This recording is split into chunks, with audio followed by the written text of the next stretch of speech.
چیزیں ہوتی ہیں سامنے کہ میں یہاں جاؤں وہاں جاؤں، لیکن قرآن کے ساتھ اس قدر لگاؤ کیا وجہ ہے اس کی، اور کب سے شروعات سے میں جاننا چاہوں گا کب سے اس کی شروعات ہوئی ہے؟ اعوذ باللہ من الشیطان الرجیم، بسم اللہ الرحمن الرحیم۔ پہلے آپ سب کی خدمت میں سلام عرض کرتا ہوں، السلام علیکم ورحمۃ اللہ وبرکاتہ۔ جیسا کہ آپ نے فرمایا کہ کب سے جو ہے میں نے اس فیلڈ کو جو ہے چوز کیا اور کب سے یہ کام شروع ہوا ہے، پہلے ہمیں یہ دیکھنا چاہیے کہ قرآن کریم جس طرح سے قاری اعجاز صاحب نے بھی بتایا کہ یہ ایک دستور ہے، ایک ہمارے لیے ایک قانون ہے۔ تو جب میں چھوٹا تھا تو ہمیں بات کی جو ہے وہ کوئی بھی معلومات نہیں تھی کہ آیا قرآن جو ہے کس لیے آیا ہے، لیکن جب ہم قاریوں کی تلاوت سنتے تھے، موبائل پر سنتے تھے، جو مصری قراء ہے،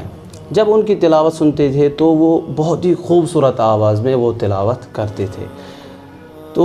جب ہم وہ تلاوت سنتے تھے ان قاریوں کی تو ہمیں بھی وہ ایک شوق سا پیدا ہوا، ہم نے کہا کہ اس طرح سے تلاوت کرنی ہے، قرآن کریم کو اس طرح سے پڑھنا ہے، ہمیں کسی نے نہیں بتایا تھا ان دنوں۔ جب میں 9th میں تھا تو اس وقت پہلے جو ہیں قاری اعجاز صاحب انہوں نے بھی گائیڈنس کی، یا اسی طرح قاری قمر علی صوفی صاحب انہوں نے بھی بتایا، کیونکہ وہ پہلے سے مجھ سے پہلے تھے اس قرآن میں، دوسری چیزوں سے جو ہے نا دوسری چیزوں کے ساتھ لگا ہوا تھا، لیکن پھر جب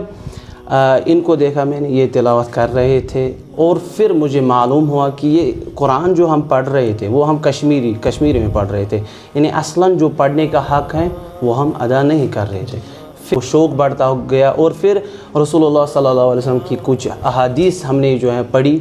جس میں رسول اللہ صلی اللہ علیہ وسلم فرماتے ہیں کہ اعانَ بِأَصْوَاتِكُمْ، یعنی قرآن مجید کو زینت دو اپنی آوازوں سے، فَإِنَّ الصَّوْتَ الْحَسَنَ يَزِيدُ الْقُرْآنَ حُسْنًا، چونکہ ایک بہترین آواز قرآن مجید کی خوبصورتی میں اضافہ کرتے ہیں۔ جیسے ہم نعت پڑھتے ہیں، منقبت پڑھتے ہیں، نوحے پڑھتے ہیں،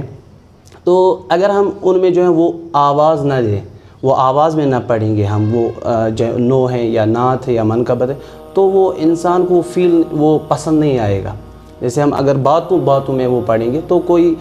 ہم کہیں گے کہ دل کو چھونے والی وہ آواز نہیں ہوگی، ہمیں وہ مثلا مزہ بھی نہیں آئے گا یا اس نعت کو یا منقبت کو پڑھنے میں۔ پھر رسول اللہ صلی اللہ علیہ وسلم کی یہ حدیث جو میں نے پڑھی تو میں نے کہا کہ یہ تو واقعاً یہی ہے کہ جب نعت کوئی پڑھتا ہے خوبصورت آواز میں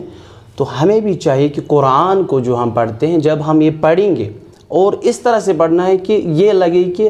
ابھی نازل ہو رہا ہے۔ تو اس کے بعد جو ہے میں نے یہ فیلڈ چوز کیا، یعنی تقریباً 9th کلاس سے۔ جی اچھا،